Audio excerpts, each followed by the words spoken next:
ഇന്നലെ തിരുവനന്തപുരത്ത് നിന്ന് വന്ന വാർത്ത, അല്ലെങ്കിൽ കേരളത്തിൽ, നമ്മൾ തിരുവനന്തപുരം എന്ന് പ്രത്യേകം എടുത്ത് പറയണം, കേരളത്തിൽ നിന്ന് വന്ന ഒരു വാർത്ത നമ്മളെയൊക്കെ ഞെട്ടിപ്പിക്കുന്നതാണ്. 16-കാരനെ അമ്മയും രണ്ടാനച്ഛനും ചേർന്ന് ISIS-ലേക്ക് റിക്രൂട്ട് ചെയ്യാനായിട്ട് നിർബന്ധിക്കുന്നു, അല്ലെങ്കിൽ പോകാനായി നിർബന്ധിക്കുന്നു എന്നുള്ളത്. അപ്പോൾ മകനെ ഇങ്ങനെ നിർബന്ധിക്കുന്നുണ്ടെങ്കിൽ, അതും സ്വന്തം മകൻ, ഇപ്പൊ രണ്ടാനച്ഛനാണെങ്കിൽ ഓക്കെ, നമുക്കത് വിട്ടേക്കാം, അയാൾ രണ്ടാനച്ഛനാണ്, അയാൾ എന്തും ചെയ്യുമെന്ന് നമുക്ക് പറയാം. സ്വന്തം അമ്മ ചാവേറാകാനും അല്ലെങ്കിൽ പിന്നെ ഭീകരവാദ പ്രവർത്തനത്തിന് ഒരു മകനെ ഉപയോഗിക്കുന്നു എന്ന് പറയുമ്പോൾ, അല്ലെങ്കിൽ നിർബന്ധിക്കുന്നു എന്ന് പറയുമ്പോൾ, അത് കേരളത്തിൽ ഒരു പുതിയ വിഷയമാണ്. നമ്മൾ ആദ്യം, ചിലപ്പോൾ ഇത് പഴയതായിരിക്കാം, നമ്മൾ കേൾക്കുന്നത് പുതിയതായിരിക്കാം.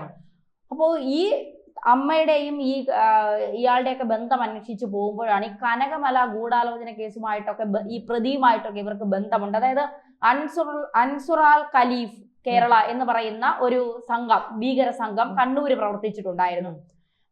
അത് അന്വേഷണ ഏജൻസികൾ അതുമായി ബന്ധപ്പെട്ട കണ്ടെത്തലുകൾ നടത്തിയിരുന്നു. അതാണ് അതായത് ഇസ്ലാമിക് സ്റ്റേറ്റ് വരണം എന്ന് പറഞ്ഞുകൊണ്ടാണ് ഈ ഭീകരവാദികൾ ഒരു ഗ്രൂപ്പൊക്കെ ഉണ്ടാക്കി ഇവർ ചേർന്നത്.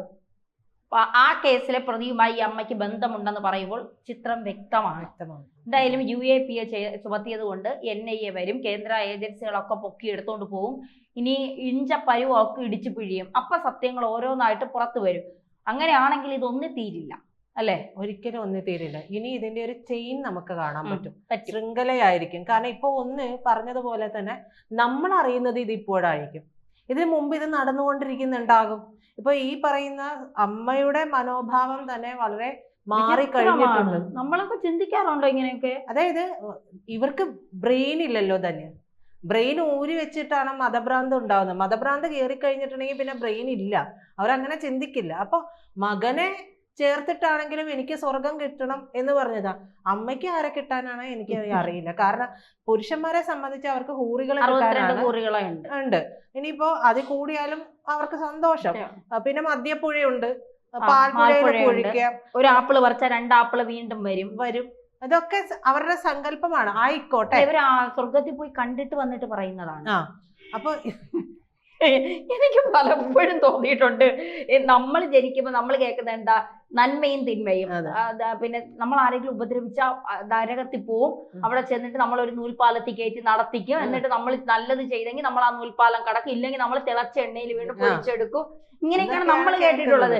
ഇവര് പറയുന്നത് ഇവിടെ പൊട്ടിത്തെറിച്ചാൽ, ഇവിടെ വൃത്തികേടൊക്കെ കാണിച്ചിട്ട് പോയാൽ, അങ്ങനെയാണ് പോവേണ്ടത്. എന്നിട്ട് പോയാൽ അവിടെ പാൽപ്പുഴ, മദ്യപ്പുഴ, ഊറികള്. അല്ല, ഇതുമായി ബന്ധപ്പെട്ട ഒരു കാര്യം ആലോചിച്ച് നോക്ക്. ഈ അനന്തനാഗിന്ന് പിടിയിലായിട്ടുള്ള ജാസിർ ഡാനിഷ് എന്ന് പറയുന്ന ആള്, ഈ ഉമർ നബി ഇയാളെ എന്താണ് ചെയ്തുകൊണ്ടിരുന്നത്? ബ്രെയിൻ വാഷ് ചെയ്യാണ്. അപ്പൊ ഇയാളിൽ നിന്ന് ഇയാൾക്ക് റോക്കറ്റ് ഉണ്ടാക്കാൻ അറിയാം, എല്ലാ കാര്യങ്ങളും അറിയാം. അപ്പൊ ഇയാളെ ഉപയോഗിക്കുകയും വേണം, ഇയാളെ ചാവാരാക്കുകയും വേണം. അപ്പൊ ഇയാള് പറഞ്ഞു, വേണം ഞാൻ ഇതെല്ലാം ചെയ്തു തരാ ദാസ, പക്ഷെ പൊട്ടിത്തെറിക്കാൻ എനിക്ക് മനസ്സനുവദിക്കുന്നില്ല എന്നാണ് പറഞ്ഞതെന്നാണ് ഞാൻ റിപ്പോർട്ട് വായിച്ചതിൽ നിന്ന് എനിക്ക് മനസ്സിലാകുന്നതാണ്. അതായത് അയാൾ പറയുന്നുണ്ട്, മതം അനുസരിച്ച് ഇത് തെറ്റാണ് എന്ന് പറയുകയാണ് ഈ ജാസിർ ഡാനിഷ് എന്ന് പറയുന്നയാള്.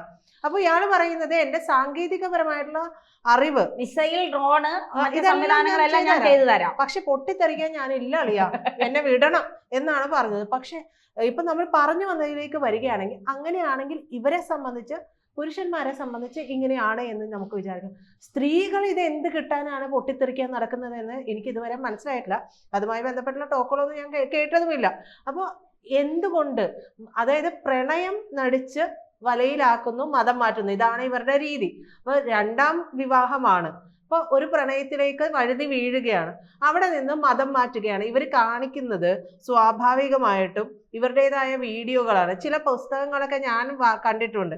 അപ്പോൾ അതിൽ തെറ്റിദ്ധരിപ്പിക്കുന്ന തരത്തിലുള്ള ഇപ്പൊ ശ്ലോകങ്ങളൊക്കെ ആണെങ്കിൽ അതിന് മുൻപും പിൻപും ഉണ്ടാവും. അതിന്റെ ഒരു പോർഷൻ മാത്രം എടുത്തിട്ടാണ് ഇവർ വ്യാഖ്യാനിക്കുന്നത്. അപ്പൊ ഈ പറയുന്ന ഖുർആനിലെ തന്നെയുള്ള സൂക്തങ്ങളെ എല്ലാം തന്നെ ഇവര് വ്യാഖ്യാനിക്കുന്നത് ഇങ്ങനെയാണ്. ഒരു ഗ്രന്ഥം നമ്മുടെ കയ്യിൽ കിട്ടുകയാണ്, നമ്മുടെ മനോനില അനുസരിച്ചിരിക്കും നമ്മളത് ഇന്റർപ്രറ്റ് ചെയ്യുന്നത്. അതിപ്പോ വൈകല്യം ബാധിച്ചവന്റെ കയ്യിൽ പോയത് കൊണ്ടാണ് ഈ ഭീകരവാദം ഈ നാട്ടിൽ ഉണ്ടായത് എന്നാണ് ഞാൻ മനസ്സിലാക്കുന്നത്. ഏതോ തലതിരിഞ്ഞവൻ ഇതിനെ ഈ രീതിയിലേക്ക് ഇന്റർപ്രറ്റ് ചെയ്തു എന്നുള്ളതാണ്. അപ്പോൾ ഈ സ്ത്രീ ഈ കുട്ടിയെ മാറ്റാൻ ശ്രമിച്ചത് എന്തുകൊണ്ടെന്നുള്ള ചോദ്യത്തിലേക്ക് വന്ന ഇവരുടെ മനസ്സിൽ ഇത് എന്താ പറയാ, നമ്മളല്ലേ ലഹരി പിടിച്ചതുപോലെ ആയി തുടങ്ങി. അപ്പൊ ഈ കുട്ടിയെ ഇവര് കാണിക്കുന്നത് തീവ്രമായ രീതിയിലോട്ടുള്ള ചിന്താശകലങ്ങൾ അടങ്ങിയിട്ടുള്ള വീഡിയോസും കാര്യങ്ങളും ആയിരിക്കും. അപ്പൊ ഈ കുട്ടിയാണ് ഈ മതപഠനശാലയിൽ വന്നപ്പോൾ മതപഠനശാലയിലെ ആളുകളാണല്ലോ ഈ കുട്ടിയുടെ അമ്മയുടെ ബന്ധുക്കളെ അറിയിക്കുന്നത്. അപ്പോൾ അവരും അറിയിക്കണമെന്നുണ്ടെങ്കിൽ ഇന്നലെ നമ്മൾ സംസാരിച്ചപ്പോൾ പറഞ്ഞു, അവർക്ക് മതപഠനശാലയിലുള്ളവർക്ക് പോലും ദഹിക്കാത്ത കാര്യങ്ങളായിരിക്കാം ഒരുപക്ഷെ ഈ കുട്ടി പറഞ്ഞിട്ടുണ്ട്. ആ കുട്ടി അനുഭവിച്ചിട്ടുള്ള ഒരു മാനസിക സംഘർഷം എന്ന് പറയുന്ന ആലോചിച്ച് നോക്കും.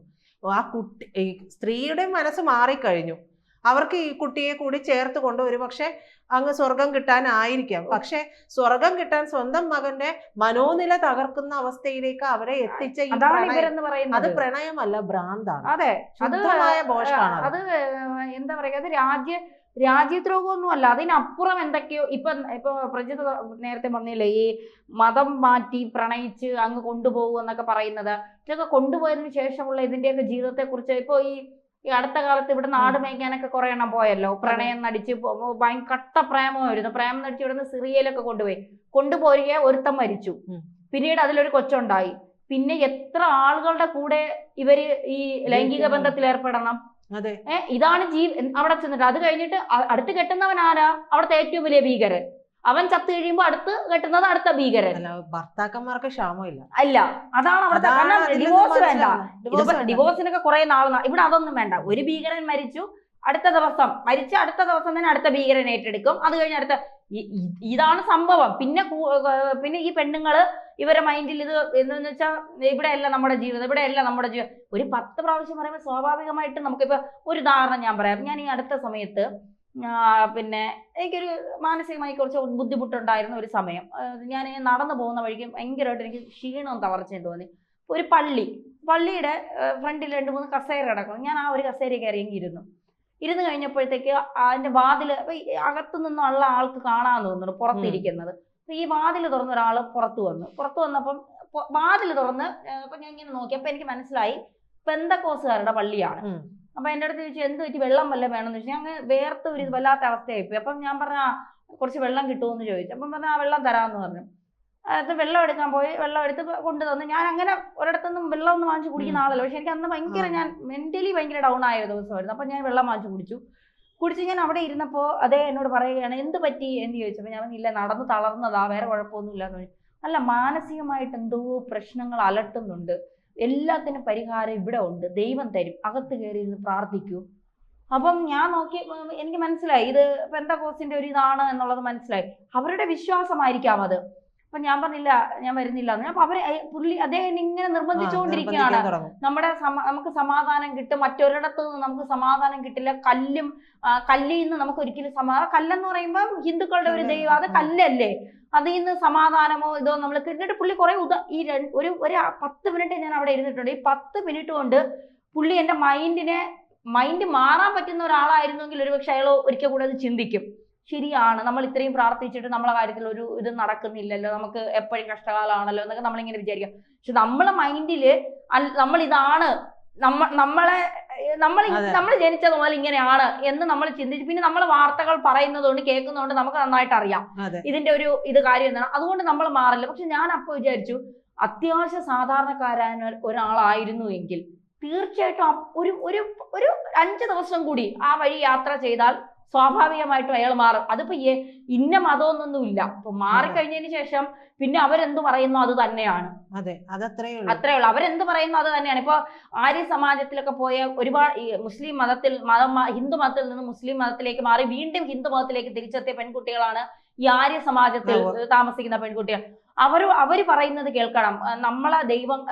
മീൻസ് ഞാൻ ഉദ്ദേശിച്ച ഹിന്ദു ദൈവങ്ങളെ കുറിച്ച് 33,000 കോടി ദൈവങ്ങളുണ്ട്. ഇതിൽ ഏത് ദൈവത്തെ വിളിച്ചാൽ നിങ്ങൾക്ക് ഇത് കിട്ടി. ഈ കല്ലിലും ഇരുമ്പിലും ഒക്കെ കൊണ്ടുവന്ന് ഹാര ഇട്ടാൽ പൂവിട്ടാൽ നിങ്ങൾക്ക് എന്ത് കിട്ടാ? സ്വാഭാവികമായിട്ടും നമ്മൾ ചിന്തിക്കും, ശരിയാണ്, കാണാൻ പറ്റാത്ത ഒരു ദൈവം ഉണ്ടോ? കാണുന്നതല്ലേ ദൈവം എന്നൊക്കെ നമ്മൾ സ്വാഭാവികമായിട്ട് ചിന്തിക്കും. അപ്പൊ ഇങ്ങനെ ഇതാക്കി പിന്നെ ഖുറാനിലെ ഓരോ ഈ കുറ്റം പറയുന്നതല്ല. ഇപ്പൊ നാളെ ഇതിന്റെ താഴെ ചിലപ്പോൾ നമുക്ക് മോശപ്പെട്ട കമന്റുകൾ വരാം, ഇത് പറയുന്നതുകൊണ്ട് അങ്ങനെ ഇങ്ങനെ. പക്ഷെ ഈ മുസ്ലിം മതം മാറ്റാൻ പ്രേരിപ്പിക്കുന്നത് പോലെ മറ്റൊരു മതങ്ങളും മതം മാറ്റാൻ ആരെയും പ്രേരിപ്പിക്കുന്നുണ്ട് എന്ന് ഞാൻ വിശ്വസിക്കുന്നില്ല. കാരണം ഇവർ അത്രമാത്രം ആളുകളുടെ മൈൻഡിനെ അങ്ങ് ഇഞ്ചക്ട് ചെയ്ത് മതം മാറുകയാണ്. ഹാദിയ എന്ന് പറയുന്ന ഒരു പെൺകുട്ടി, അതിനെ കുറിച്ച് പറയാൻ പാടില്ല, നമ്മള് കോടതിയിലൊക്കെ ഉള്ള ഒരു വിഷയമാണ്. പക്ഷെ എങ്കിലും പറയാം, അത് അച്ഛനും അമ്മയ്ക്ക് ഒരു ഒറ്റ മകളാണ്, ഡോക്ടറാണ്, അശോകൻ എന്നാണ് അച്ഛൻ. ഇന്നും അദ്ദേഹത്തിന്റെ കണ്ണുനീര് പറ്റിയിട്ടില്ല. ഒരൊറ്റ മകളെ വെച്ചിട്ട് ജീവിക്കുന്ന ഒരു അച്ഛന്റെ അമ്മയുടെയും ബുദ്ധിമുട്ട് നമുക്ക് രണ്ടുപേർക്കും നന്നായിട്ട് മനസ്സിലാകും. അപ്പോൾ ഇന്നും അച്ഛൻ കരയുകയാണ്. എന്തിനാണ്? മകള് വീണ്ടും കല്യാണം കഴിച്ചു. ആദ്യത്തെ ആള് പോയി വീണ്ടും കല്യാണം കഴിച്ചു. നമ്മൾ അതിനെ കുറിച്ച് പറയുന്നില്ല, കാരണം കോടതിയിൽ ഇരിക്കുന്ന വിഷയം നമുക്കത് പറയണ്ട. പക്ഷേ ഇത്തരത്തിൽ പോകുന്നവരോടാണ് പറയാനുള്ളത്, നിങ്ങളെ കൊണ്ടുപോയിട്ട് ഇവർ ചെയ്യുന്നത്, ഇവർക്ക് ചാവേറുകളാകാൻ ആളെ വേണം. സ്ത്രീകളാണെങ്കിൽ ഇവരുടെ സുഖ സൗകര്യങ്ങൾ അറിയാൻ, ഇവർക്കൊരു ഉപഭോഗ വസ്തുവാകാൻ ഇവർക്കൊരു ആളെ വേണം. ഇത് മാത്രമാണ് ഇവരുടെ ലക്ഷ്യം എന്ന് പറയുന്നത്. പുരുഷന്മാരാണെങ്കിൽ ചാവേറുകളാകണം, രാജ്യദ്രോഹം ചെയ്യണം, ഭീകരപ്രവർത്തനം ചെയ്യണം. സ്ത്രീകളാണെങ്കിൽ ഇവർക്ക് സുഖിക്കാൻ ഒരു ഉപഭോഗ വസ്തു വേണം. ഇത്ര മാത്രമേ ഇതിലുള്ളൂ. സ്ത്രീകളെ സംബന്ധിച്ച് അവരുടെ ഒരു കൺസെപ്റ്റേ അതാണ്. അടുക്കള കിടപ്പുമുറി, അടുക്കള കിടപ്പുമുറി, ഇത് മാത്രമാണ് അവരുടെ ഒരു ജീവിതം എന്ന് പറയുന്നത്. അപ്പൊ ഇത്തരത്തിലുള്ള കാര്യങ്ങളിലേക്കാണ് ഈ മനസ്സ് വഴുതി വീഴുന്നത്. അതെ. അപ്പൊ അതിന് ഏറ്റവും നല്ല മരുന്ന് എന്താണ്? പ്രണയമാണ്. അതെ. ഈ നമ്മൾ വളരെ ഡിസപ്പോയിന്റഡ് ആയിട്ടിരിക്കുന്ന സമയത്താണ് നമുക്ക് ഒരു സ്നേഹം, ഒരു കരുതൽ കിട്ടുന്നു എന്ന് കരുതുമ്പോഴാണ് ആണായാലും പെണ്ണായാലും അങ്ങോട്ടും ഇങ്ങോട്ടും മറിഞ്ഞു പോകുന്നത്. പക്ഷെ ആ പോകുന്ന വഴിയിലേക്ക് എന്തെല്ലാം കാര്യങ്ങൾ ഈ ഓപ്പോസിറ്റുള്ള ആൾ നമ്മളോട് പറയുന്നുണ്ട്, നമുക്ക് അതിൽ നിന്ന് കണക്ട് ചെയ്തെടുക്കാൻ കഴിയണം. ഇയാളുടെ മനസ്സിലുള്ളത് ഇതാണ്, എന്നെ അതിന് പറ്റുമോ ഇല്ലയോ. പെൺകുട്ടികൾ ചിന്തിക്കണം, എന്തിനാ പ്രണയത്തിൽ മതം മാറുന്നത്? എന്താ മതം മാറിയാലേ പ്രണയിക്കാൻ പറ്റുമോ എന്നൊരു 10 പ്രാവശ്യം അവനോട് ചോദിച്ചാൽ അവൻ അങ്ങനെ അല്ലാത്തവനാണെങ്കിൽ അവൻ ഇട്ടിട്ട് പോകും. എന്റെ നാട്ടിലൊരു CPM-ന്റെ ഒരു നേതാവാണ്, ഒറ്റ മകളാണ്. പിന്നെ നല്ല രീതിയിൽ കല്യാണം കഴിച്ച്, പിന്നെ എന്താ കല്യാണം കഴിപ്പിക്കണം എന്നൊക്കെ പറഞ്ഞിട്ട് അച്ഛനമ്മയെ വളർത്തിക്കൊണ്ടുവന്ന ഡാൻസും പാട്ടും എല്ലാം പഠിപ്പിച്ച് ഭയങ്കര സംഭവമാക്കിയ ഒരു പെൺകൊച്ച് ഒരു ഇറച്ചി വെട്ടുകാരനായ മുസ്ലിമിനോട് ഇപ്പൊ ഇറങ്ങിപ്പോയി. അതോടുകൂടി അയാളും ഭാര്യയും ആ പെണ്ണിനെ ഉപേക്ഷിച്ചതുപോലെയാണ്. ഇപ്പോ മൊത്തം ഈ പേര് മാറ്റി, മതം മാറ്റി, മൊത്തം മറ്റേ ബുർഗ അത് ധരിച്ചുകൊണ്ടാണ് ആ കൊച്ചു പോകുന്നതും വരുന്നതും. ഈ അടുത്ത കാലത്ത് എൻ്റെ സഹോദരൻ കണ്ടിട്ട് മനസ്സിലാകുന്നില്ല ആ കൊച്ചാണെന്ന്.